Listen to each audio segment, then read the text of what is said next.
A heartbreaking discovery of Mormonism by a Mormon. Next on Polygamy. What love is this?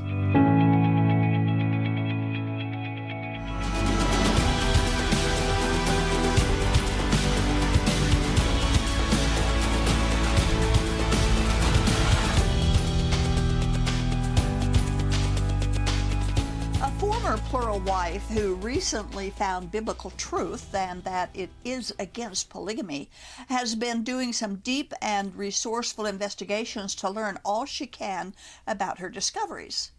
In her search, she came across a website that she shared with us, and we in turn want to share it with you, our viewers. The link to the website is on the screen. It's entitled Letter for My Wife, written by a man who found the truth about Mormonism and their doctrine and wanted to share this information with his loyal Mormon wife, inviting her to come on this journey with him. He didn't want to hide his investigations from her. He wanted to be right up front about it with her. And he began his letter like this. I relate so much to this, He wrote, I am writing this letter to explain in detail how I concluded that the church is not all it claims to be. I deeply need your understanding and support. You are my whole world. And you can relate to this because you went through a similar journey with you and sure did. And your wife, you know, longing for her to come along with you and hoping afraid against of hope where it it was wouldn't. going to end up and everything. And that's where he's at with this. He loved her. He didn't want to lose her and their children, of course, because for the reason that he was in search of the truth. But that's, of course, one big problem with Mormonism. They claim to be about family, but when one of the family chooses to investigate or doubt their religion, the family will frequently turn their backs on, shun them. The man wanted his wife to join him, not disown him. They had been married in the Mormon temple in Newport Beach. They were solid, loyal members of the LDS Church, but he had discovered some troubling information. Now, we want to talk about this letter because it also applies to those in polygamy. When a member of a polygamy group begins to question, investigate what they believe and why, they will discover inconsistencies and contradictions and falsified information, twisted scriptures, and historical events covered up or denied. The polygamists will turn their backs on a seeker, just like those in the LDS Church do. The man who wrote this letter was afraid that what his wife would do when he found out, so he informed her at the beginning, and then she would later say that he was doing this behind her back. In his introduction, he quoted from the Mormon publication Improvement Era, which is a publication polygamists also read. Oh, do they? Okay. Some do, some don't. But there's a lot of LDS or more LDS publications that polygamists will read. Well, it's their foundation, so to speak. Yes, absolutely. And he read this in the Improvement Era. In general, it is true that nothing which cannot stand up under discussion and criticism is worth defending. Well, that's so true. They said it themselves. So if Mormonism cannot stand up under scrutiny, it needs to be rejected. That's a true statement. However, he brought this to the reader's attention as well. My view is that being open about our history solves a whole lot more problems than it creates. We might not have all the answers, but if we're open and if we now have pretty remarkable transparency, then I think in the long run that will serve us well. I think in the past there was a tendency to keep a lot of the records closed or at least not give access to information. But the world has changed in the last generation with the access to information on the internet. We cannot continue that pattern. I think we need to continue to be more open. This is Stephen E. Snow, and I think he's one of 70 or he's a religious educator, it says. So. And of course, our man here, our author, recognizes that there had been previously closed historical documents about the Mormon Church and its history, and he claims the LDS has had a remarkable lack of transparency, saying it's changing, but it's only changing to a small degree. It still isn't totally. Only because it's forced to. You're right. And he also brings out what Elder Packer said that not all truth should be shared. Isn't that a great quote? That still boggles my mind. It's not all useful. Right. Then asks the question, who gets to decide what is and isn't censored? Good question. Yeah. Now, we can understand this thinking when it comes to personal and private lives or even national security. But it's a very horrible, deceitful practice for religions to hide information, to hide their truths about their history, their past doctrine, and their past leaders. And then he quoted Gordon Hinckley and what he said about Joseph Smith's first vision. Yeah. Our whole strength rests on the validity of that first vision. It either occurred or it did not occur. If it did not, then this work is a fraud. If it did, then it is the most important and wonderful work under the heavens. Well, a guy started studying the vision and discovered a few things here. Yeah. Now, Hinckley, in effect, is resting the entire truthfulness of the LDS Church on Joseph Smith's first vision claims. Yeah.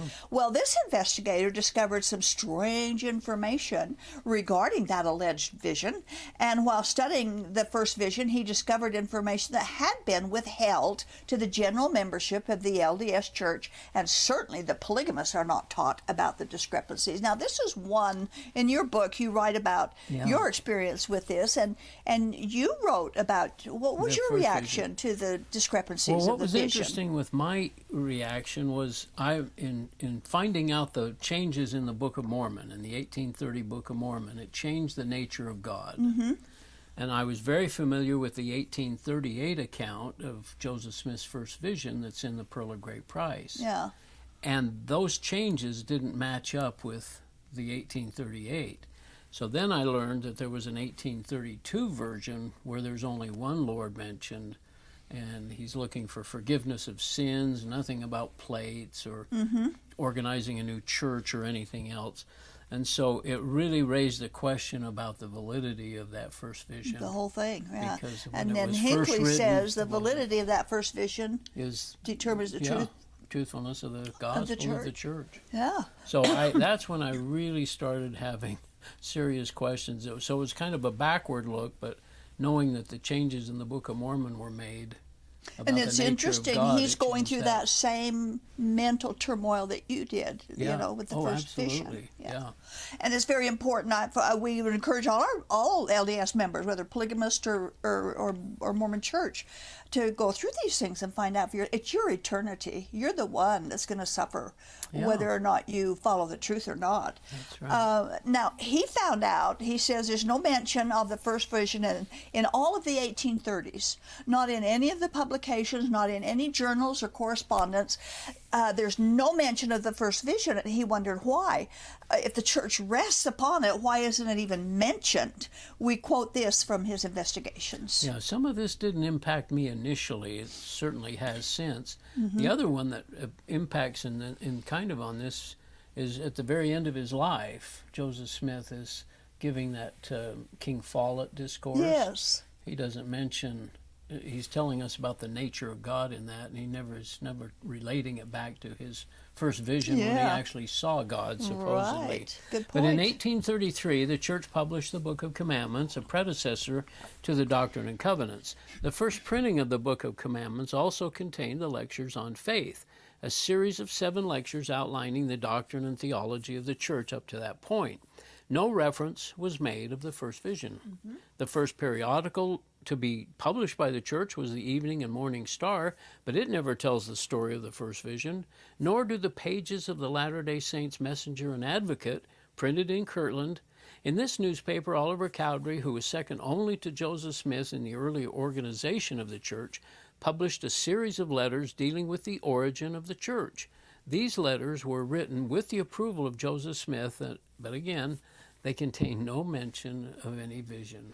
No mention, and if it was so important, why not? Yeah. That's Well, what it he would have wanted. been the foundation of everything. I mean, That's what proof Hinckley that he's says a it is. prophet. Yes, Yeah, of right. course.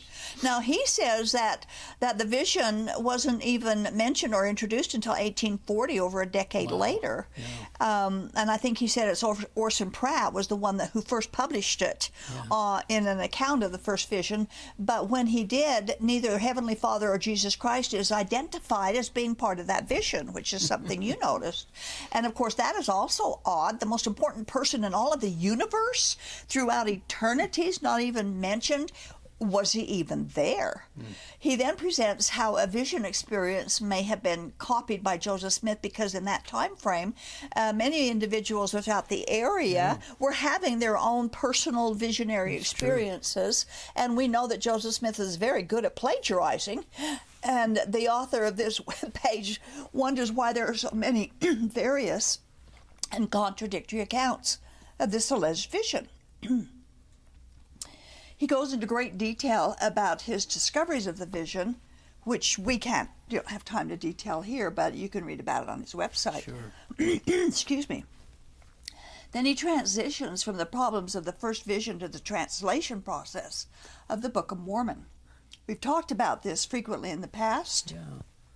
Well, this is what he says about the Book of Mormon. The church is taught that the translation process of the Book of Mormon looked like this. Joseph Smith read the gold plates like a book, translating the text out loud to Oliver Cowdery, who served as scribe. The context surrounding the translation process raises issues that are not evident to members of the church. These issues involve the actual translation using a seer stone, Joseph's use of folk magic, and his trouble with the law regarding these circumstances. And so then he explains the actual method, Yeah. which the LDS Church originally denied, but has finally admitted it's correct. And that would be Again, forced to change. forced to change, Yeah. right? That is, he would put a stone in the hat, in the and hat. put his head over the opening, and then, what I think is interesting, this whole process, the writing would appear on the stone.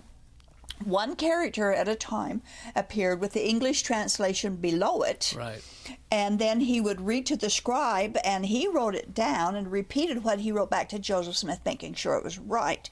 So if the English translation appeared below the character on the stone, he didn't interpret anything No. at all. No, He wasn't translating a thing. No, he was copying. Yeah, He was right. copying. And if that's how it worked, he didn't need gold plates either. And I don't think they were there all the time either. Yeah. So, Yeah. yeah. Okay. So here's another comment he makes. The church knew the true method, yet commissioned works of art and film and uses the education system to teach otherwise. And we see that in the pictures, don't we, where he's Yeah. on the table writing from the plates. Put his fingers on the plates and reading across. Yeah. So there's a great deception by the LDS Church, and amazingly, it was incurred by a church that claims to be God's only true kingdom, God's harbinger of truth, right? That's right. He looked into Smith's history of magic and peepstones and treasure digging and other questionable activities that Joseph Smith was involved in, and deeply concerned that the church kept the truth of those things hidden from their members. Yeah. He quotes from Ronald W. Walker, who is president of the Mormon History Association, to put Smith's activities in its historical, cultural context. I guess this is a way of explaining it. I don't know. From colonial times to at least the age of Jackson, between 1776 and 1837, Americans dug for magical treasure. There were hundreds and probably thousands of these money diggers, all seeking troves of fabled coins, mines, jewels, and other valued prizes.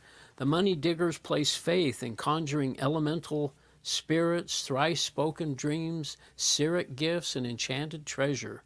Clearly, the ideas of hidden but guarded treasure with their secondary and accompanying motifs of ancient texts, animals, boxes, devils, caves, gold, incantations, mountains, and even the ratifying number 3 were an ancient bequest. A treasure-finding device used by adepts was the peep or seer stone, whose acclaimed gifts excelled even those of the divining rod. And all of that Joseph Smith was involved in, Yeah. which is prohibited by God. And this took place in the same time frame. All of this activity going on in this culture took place in the same time frame that Joseph Smith lived and when he started his Mormon church. However, if he and the others who practiced these conjuring activities had known their Bibles, they would have known that God does prohibit participation in them. We quote.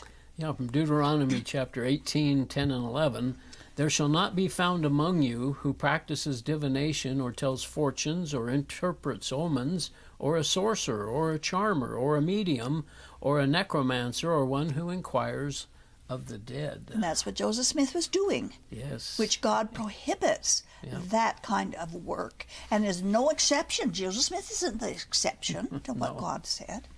Now, some of the neighbors and acquaintances of the Smith family portrayed that the family were just too lazy to earn a living, to work to earn a living, and so they did it by conjuring up to get easy money rather than hard work. Now, of course, the point being in all this is the LDS Church withheld information from its membership while painting Joseph Smith as an honorable and godly man rather than the scoundrel that history has shown him to be. That's difficult to accept for those who have been born and raised on the idea, as both of us were, Yes, we that were. Smith was a man of honor and principle when he was actually the opposite. We have more quote from Walker. Yeah. As Vermont's early 19th century emigration swept into upstate New York, the money-digging frenzy came with it. Such superstition was frequent in the new settlements.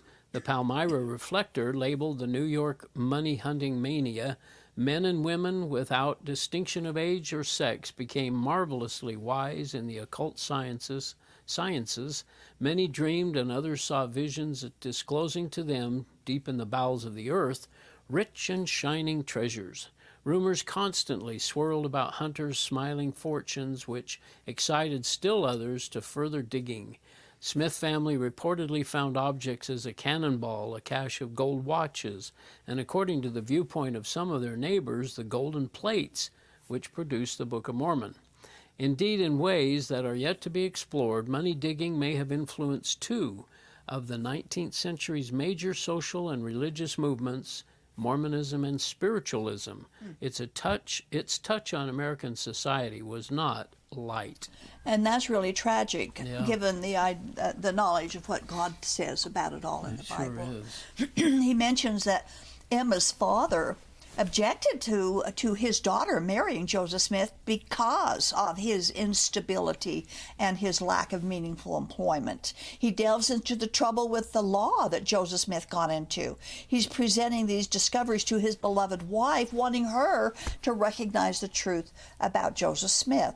Now, this is difficult and painful, and unless you're willing to see it, you won't. And he loved his wife and wanted her to discover what he had found out about the false prophet Joseph Smith. Joseph Smith did get into trouble with the law more than once. He was convicted of a misdemeanor for his glass looking in November of 1826. He charged a customer to hunt for buried treasure and was using his so-called seer stone and his hat to defraud people, claiming that he could locate buried treasure for them. Wow. He used the same message to write the Book of Mormon. And then he presents the three witnesses. The writer of this internet article presents the three witnesses. Now, this is not a new discovery by any means, but he included it because it's an important issue regarding the integrity of the founder of religion claiming exclusivity with God. He quotes a very long passage from History of the Church explaining what the witnesses witnessed. He discovered that they never did see the physical plates, but saw them only in a visionary setting, we quote. The History of the Church records the event where Martin Harris, David Whitmer, and Oliver Cowdery became the first witnesses to the gold plates after Joseph Smith. Joseph described how the men gained their witness of the plates in a purely visionary setting. Okay, so they didn't physically see the plates. No. They saw them spiritually. Yep. He reminds the reader to remember that the word vision means dream, not reality.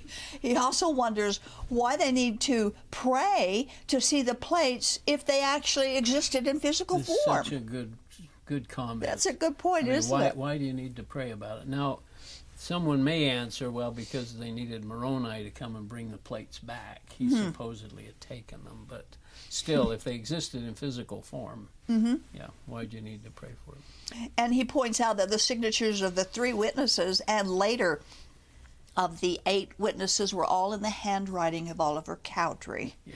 Now that is suspicious. Yeah. When there's so much questionable and deceitful behavior going on, do we trust polygamy to be a requirement of God when it comes to the mouth of a deceiver? We quote from Ezekiel 13:8, verse 8. Therefore, thus says the Lord God, because you have uttered falsehood and seen lying visions, therefore, behold, I am against you, declares the Lord God. My hand will be against the prophets who see false visions and who give lying divinations. Now, it's a sad place to be where God's against you, Yeah. where he claims and tells you he's against you for this behavior, which is exactly what Joseph Smith was doing. And all Mormons and polygamists would do well to investigate the early true history of Joseph Smith and his new church. If the roots of your church doesn't go back to 2,000 years ago, you are following a counterfeit. If it only goes back to 1830, you're following a counterfeit. Yeah. And he questions, where are the gold plates now? We quote from his webpage. In an interview, David Whitmer recalls, the interviewer asks, where are the plates now, Whitmer? In a cave where the angel has hidden them up till the time arrives when the plates, which are sealed, shall be translated. God will yet raise up a mighty one, who shall do his work till it is finished and Jesus comes again. The interviewer, where is that cave? Whitmer, in the state of New York. Okay, so it's interesting that the plates had to be hidden. Yeah, always hidden. Yeah, everything's Nobody hidden. could read them anyway, but they were hidden. You can't test what he No. wrote. Now, with the Bible, we can test. We've got old manuscripts and older manuscripts and even older ones Right. that we can test to see if they have been translated correctly and if they have been corrupted or not. Now, according to Woodruff and Whitmer, the plates are still here on the earth in a cave at the hill Cumorah. I'm not sure everybody would know that, but Well, that's what I didn't. And the writer of this article said, surely the church must be in possession of the place since there's a visitor center at the hill Cumorah. And they own the hill, I think. I think they do. And another thing that he hasn't mentioned, at least as yet, in this article is if there was so many battles that took place in that area, how come there is absolutely no indication, single indication of bones or military Weapons or effects, anything. weapons, so on, at the hill Cumorah? Well, if they own it, they're not going to allow it to be excavated, are they? No. So we have to wonder, did the plates ever exist? We've already discovered that he didn't use them and he didn't need them. Right. And so next, the author questions the succession of the Mormon Church leader and prophet.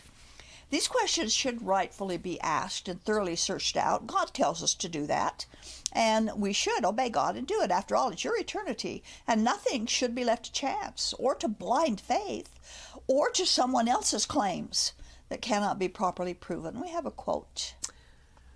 This from his letter as well. For roughly 3 years after Joseph and Hiram Smith's deaths, several people competed to assume the role as prophet and leader of the church.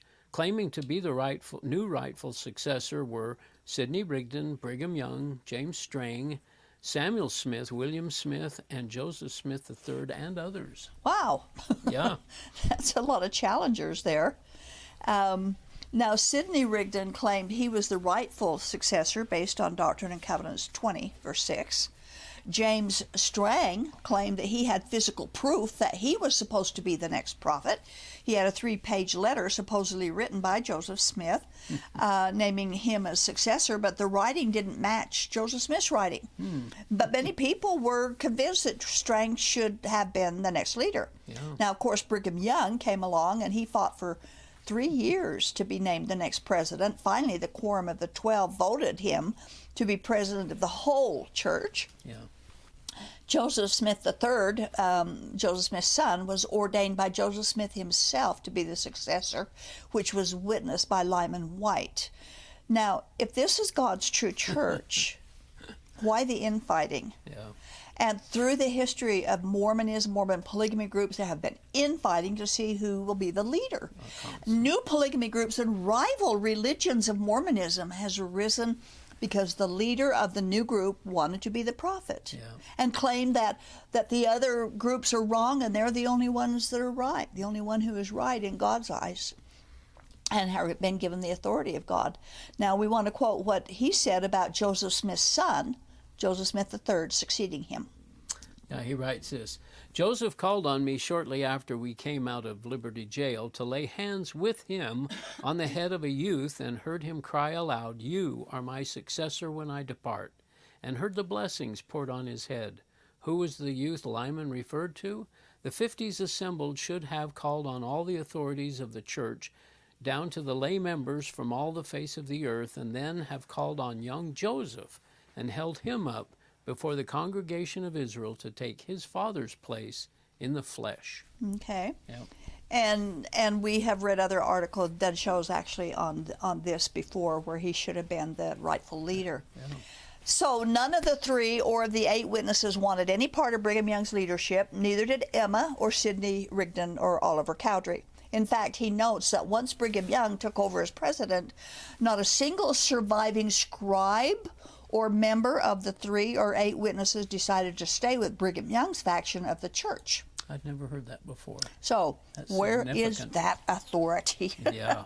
Now we're out of time, but we're going to do part 2 on this next time and discuss more of what he discovered. It's fascinating. It is. It is. And it's kind of just, like we said, your journey went along the same kinds of questions. Yeah. Thanks, and Earl. it just seems that when you learn more, you learn everything else, and when you are willing to put something in perspective, it seems to just kind of domino away, and everything It does. It becomes a dominoes. You're problem. right. Yeah. You're absolutely right. Okay. You know, 2 Corinthians 13, verse 5 says, "Examine yourselves to see whether you're in the faith. Test yourselves." 1 Thessalonians 5:21 says, "Test everything. Hold fast what is good." 1 John 4:1 says, "Do not believe every spirit, but test the spirits to see whether they are from God, for many false prophets have gone out into the world." We are commanded by God to test our faith to find out if it's genuine. Test everything and hold on to the good, and only the truth is good. We're to test the spirits because lying spirits are among us. False prophets lead people astray. Jesus said we are supposed to judge with the right judgment. We're supposed to determine if men are teaching truth or if he is a wolf in sheep's clothing. There's a safe way to know the truth from error. Don't follow people, but just follow Jesus. And it's the Bible that reveals Jesus to us. Thank you for watching.